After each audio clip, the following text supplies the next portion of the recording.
when I think about it, like, we often think about like how we grew up. Like we didn't have the resources, you know what I mean, to just have things handed to us. So we were kind of used to the grind of, okay, you just make this happen, right?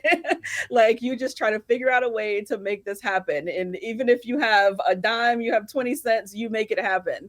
And really that's what we've been doing all along. Even with a lot of people see our work and they see the costumes and the designs and they're like, oh my gosh, like how did you guys do this? And they don't realize a lot of that stuff is piecemeal together. Like Reg is Yeah. at Home Depot. He's, rigging stuff together.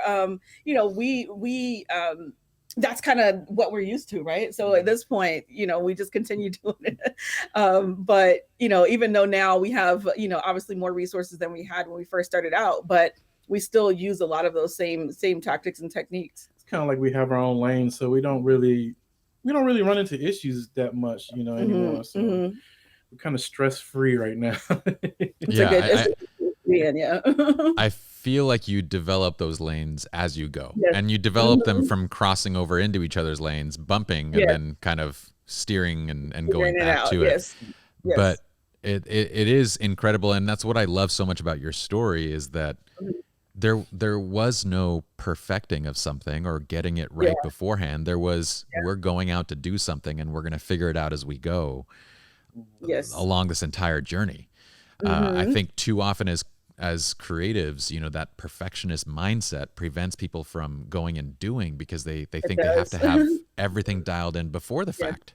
Mm-mm. And mistakes. That's where, like you said, that's where you learn, right? It's Absolutely. more of I would say, all of our I guess big turning points in our career happen as the result of personal shoots, right?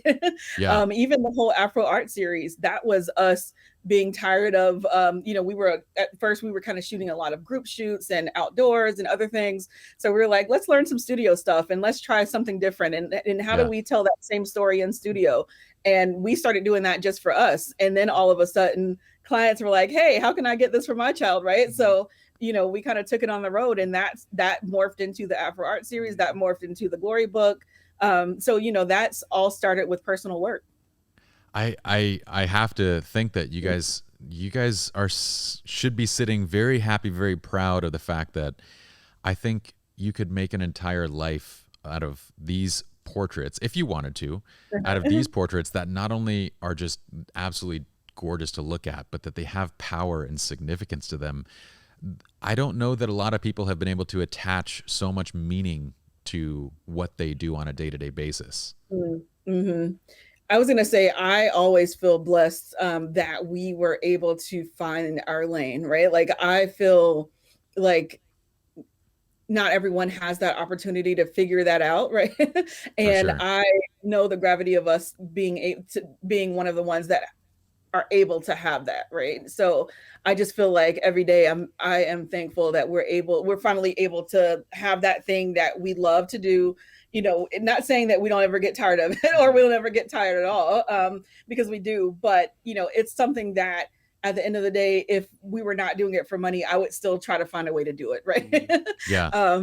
And so we are definitely thankful that we were able to find this lane and find something that we really love to do. Yeah, as I see the work, it kind of reminds me. Maybe of.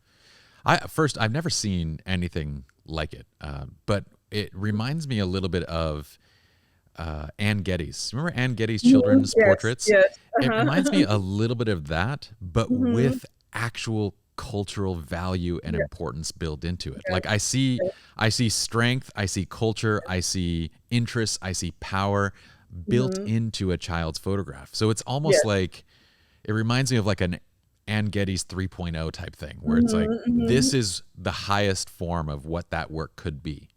It's really taking their story. So like now we one of the things that we love now is that we get a lot of parents who are just like, hey, how can I get a photo of my child like this? And so what we Yeah. do is we say, ask your kid if they could have the shoot of their dreams, what would that shoot be, right? And Yeah. we kind of become these magic makers, right? Yes.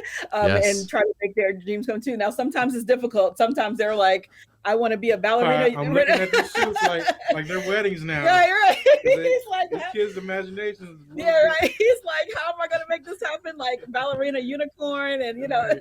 There's one that was underwater.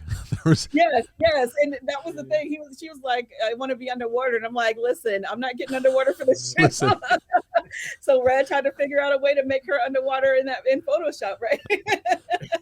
so yeah, but I forgot what I was saying. So yeah, we now are able to do that, but we also try to incorporate, like you said, incorporate culture and incorporate just a bit of our heritage, and also just I guess ancestral traditions as well, because I feel like it's a way for kids to kind of embrace it and make it cool for them, right? It does. Because like, right now everything is just whatever's popular on social media, right? And they don't think about all the other things. But if you can figure out a way to make it trendy and make it cool for them, then they start to embrace it a little bit more.